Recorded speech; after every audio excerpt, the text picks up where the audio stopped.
पिछले लेक्चर में एक चीज़ बताना रह गई थी, इसका जो कंपैरिजन है, रिलेशनशिप है प्राइमल ड्वेल का, वो यहाँ मैंने लिखा हुआ है कि आपको इजीली जिससे समझ में आ जाएगा कि अगर प्राइमल में n वेरिएबल है तो ड्वेल में जो कॉन्स्टेंट्स n हो जाएंगे, और जो प्राइमल है अगर उसमें m कांस्टेंट है तो ड्वेल में जाकर वो m वेरिएबल में कन्वर्ट हो जाएंगे। जो कोस्ट कोफिशिएंट होता है, मतलब ऑब्जेक्टिव फंक्शन के जो कोफिशिएंट होता है, वो ड्वेल में जाके कांस्टेंट के कांस्टेंट बन जाएंगे, कांस्टेंट का राइट हैंड साइड बन जाएगा। और जो प्राइमल का कॉन्स्टेंट्स है, मतलब कि जो कांस्टेंट के राइट हैंड साइड वाले कॉन्स्टेंट्स है, वो आपके ड्वेल में जाकर क्या बन जाता है, कोस्ट कोफिशिएंट बन जाता है ऑब्जेक्टिव फंक्शन के।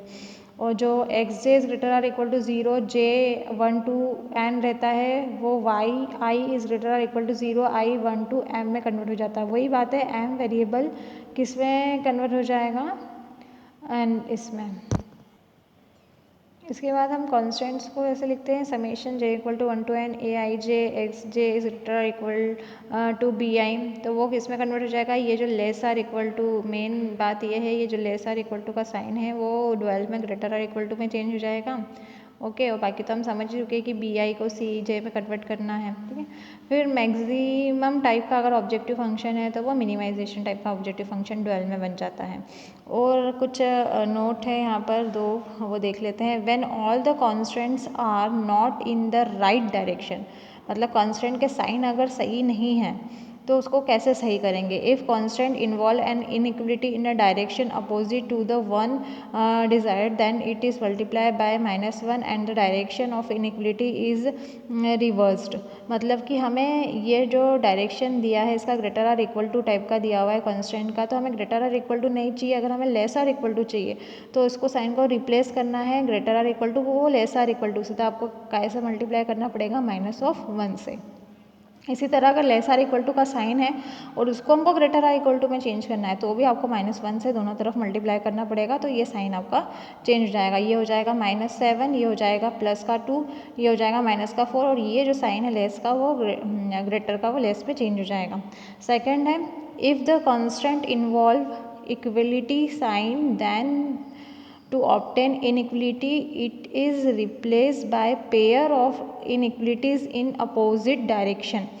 अगर आपको कांस्टेंट में ना तो लेस देन का साइन गिवन है ना ग्रेटर देन का इक्वल टू का साइन गिवन है, और इक्वल टू का साइन कांस्टेंट में नहीं चलता है, तो आपको उसको इनइक्वलिटी में चेंज करना है। तो अब इसको चेंज करना है अगर इनइक्वलिटी में, तो आपको इस पूरे के प्लेस पे क्या लिखना पड़ेगा, एक बार लेस देन का साइन लिखना पड़ेगा और एक बार ग्रेटर देन का साइन। मतलब इस एक इक्वेशन के बदले, इस एक कांस्टेंट के बदले आपको अब दो कांस्टेंट्स यूज़ करना पड़ेंगे, क्योंकि जो हमारा एलपीपी होता है उसमें या तो लेस देन या तो ग्रेटर देन का साइन होता है। तो एग्जांपल नंबर 1 हम देखते हैं। हम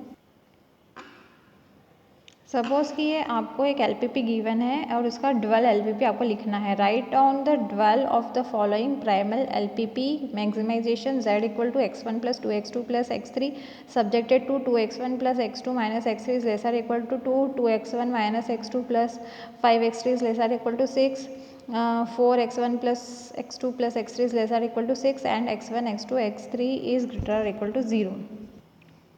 तो फर्स्ट आपको ये चेक करना है क्या ये स्टैंडर्ड फॉर्म में गिवन है या नहीं। तो देख लेते हैं।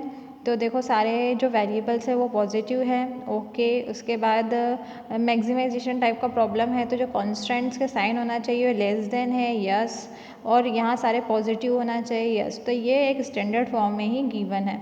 तो लिखेंगे in the given primal problem number of constants कितने हैं। तो कॉन्स्टेंट्स कितनी हैं, 1 2 3, तो नंबर ऑफ कॉन्स्टेंट कितने हैं, 3। और वेरिएबल कितने हैं, x1 x2 एंड x3, तो नंबर ऑफ वेरिएबल भी कितने हैं, 3।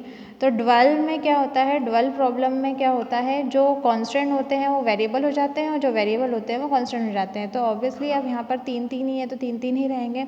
Coefficient matrix of a primal, तो कोफिशिएंट मैट्रिक्स मतलब कि ये जो आपके 3 कॉन्स्टेंट्स हैं इनके कोफिशिएंट 2 1 -1, ठीक है, 2 -1 5, 2 -1 5, 4 1 1, 4 1 1, और इसका ट्रांसपोज में क्या होता है कि जो रो होती है वो कॉलम में कन्वर्ट हो जाता है। तो फर्स्ट रो बन गया फर्स्ट कॉलम, सेकंड रो बन गई सेकंड कॉलम, थर्ड रो बन गया थर्ड कॉलम, तो ये ट्रांसपोज निकल गया। Will be the coefficient matrix of the constant in a dual. ठीक है, तो ये ड्यूअल में अब काम आएगा हमें, जो हम ड्यूअल मैट्रिक्स ड्यूअल एलपीपी बनाएंगे उसमें। अब इसके बाद क्या है, the right hand side constant 266 in the constant. तो राइट हैंड साइड पे 266 है कांस्टेंट में, वो क्या बन जाएगा आपका ऑब्जेक्टिव फंक्शन में कोस्ट कोफिशिएंट बन जाएगा। ऑब्जेक्टिव फंक्शन जो भी लेंगे ना बनाएंगे उसमें कोस्ट कोफिशिएंट बन जाएंगे ये 266, मतलब यहाँ जो है 1 वो 2 से रिप्लेस हो जाएगा, जो 2 है वो 6 से, और जो यहाँ 1 है वो 6 से रिप्लेस हो जाएगा। इसके बाद द कोस्ट कोफिशिएंट 1 2 1, तो अब यहाँ क्या आएगा, तो ये जो यहाँ का 1 है वो यहाँ आ जाएगा, यहाँ का 2 यहाँ आ जाएगा, और यहाँ का 1 यहाँ आ जाएगा, मतलब ये इंटरचेंज हो जाएंगे यहाँ पर। तो वो यही लिखा है, the cost coefficient 1 to 1 in the objective function of a primal problem become the right hand side value of the constant in a dual problem. फिर इसके बाद है since the primal problem is of maximization type. तो वो जो primal problem हमें given है maximization type, तो जिसका ड्यूअल लिखेंगे तो वो क्या होगा, मिनिमाइजेशन टाइप का होगा, मिनिमाइजेशन ऑब्जेक्टिव फंक्शन होगा। And all constant are greater or equal to type in a dual.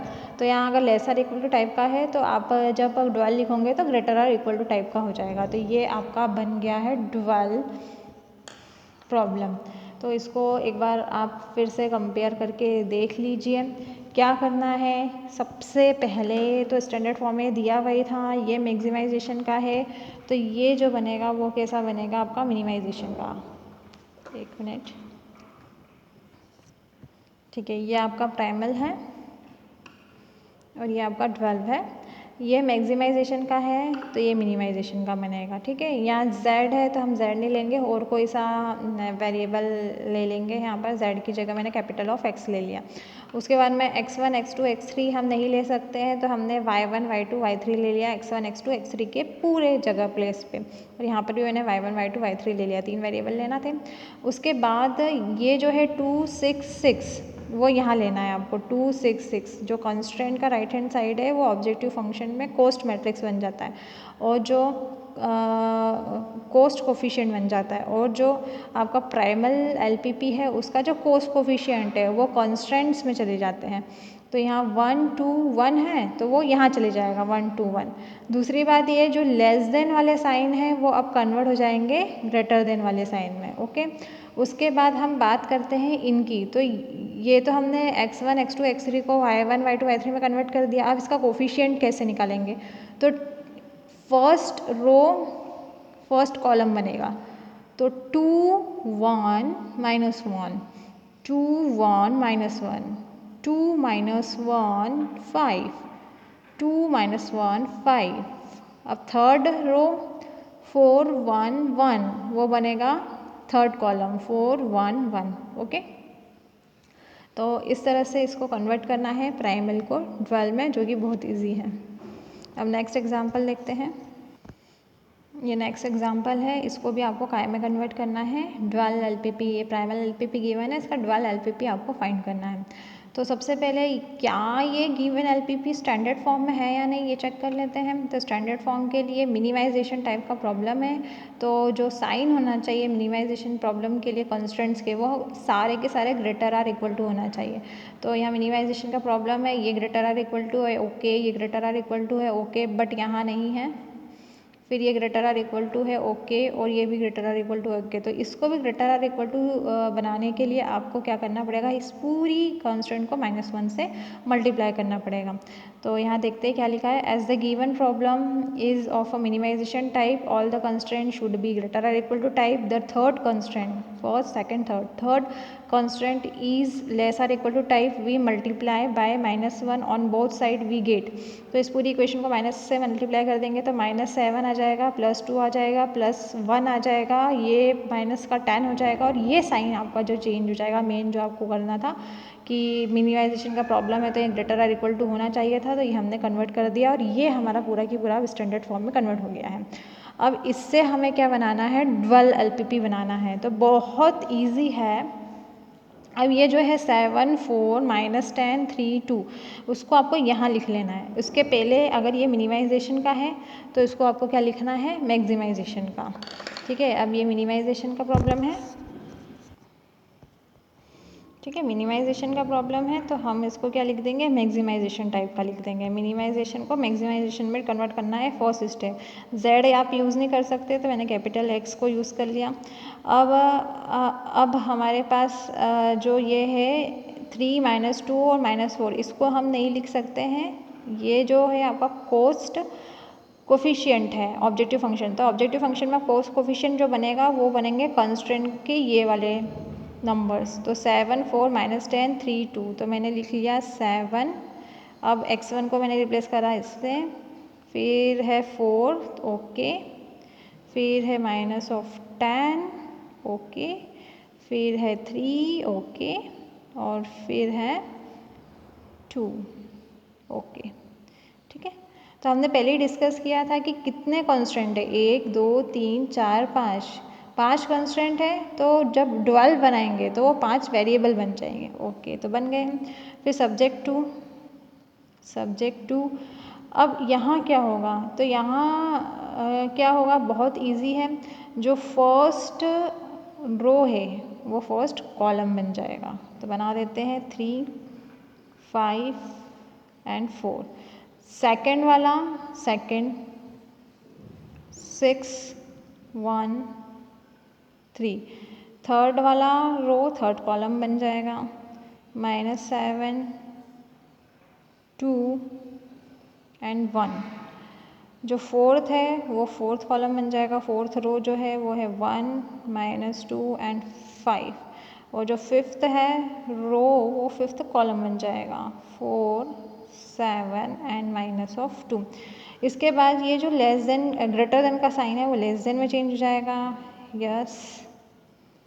इसके बाद यहाँ क्या आएगा, तो यहाँ आएगा इसके कोफिशिएंट है 3 -2 एंड 4, 3 -2 एंड 4। अब यहाँ पर आप लिख देंगे y1 y2, जैसे यहाँ x1 x2 x3 था, x1 x2 x3 था। अब हमें y1 y2 y3 y1 y2, या माइनस साइन ही है, y3 y4 एंड y5। इसी तरह यहाँ y1 y2 y3, ये माइनस है, y4 y5। इसी तरह यहाँ y1 y2 y3 y4 -2 है y5। तो ये आपका बन गया है ड्यूअल मैट्रिक्स। एंड अब जो x1 x2 x3 थे उसकी जगह क्या आ गया है, y1 y2 y3 y4 and y5 is equal to greater or equal to 0। तो इस तरह से आप प्राइमल को ड्यूअल में कन्वर्ट करोगे। बहुत इजी है, आसानी से कन्वर्ट हो जाता है। बस सबसे पहले आपको स्टैंडर्ड फॉर्म में कन्वर्ट करना होता है। इसको लिखने का तरीका कुछ इस तरह से होता है। In the dual, the given primal problem number of constant is 5 and number of variable is 3. Then dual will have 5 variable and 3 constant. उल्टे हो जाते हैं। जो constant 5 थे अब वो constant और variable 3 थे, तो अब यहाँ 5 variable हो जाएंगे और 3 constant हो जाएंगे। हमने देखा भी अभी, देखो यहाँ पर कि यहाँ 3 variable थे तो यहाँ 3 constant हो गए और 5 कांस्टेंट थे, 1 2 3 4 5, और वो 5 क्या हो गए, वेरिएबल हो गए। 5 क्या हो गए, वेरिएबल हो गए। ओके, तो ये उल्टा हो जाता है। और ये मेरा जो अभी हमने ये जो बनाया है ड्यूअल एलपीबी वो यहाँ पर लिखा हुआ है।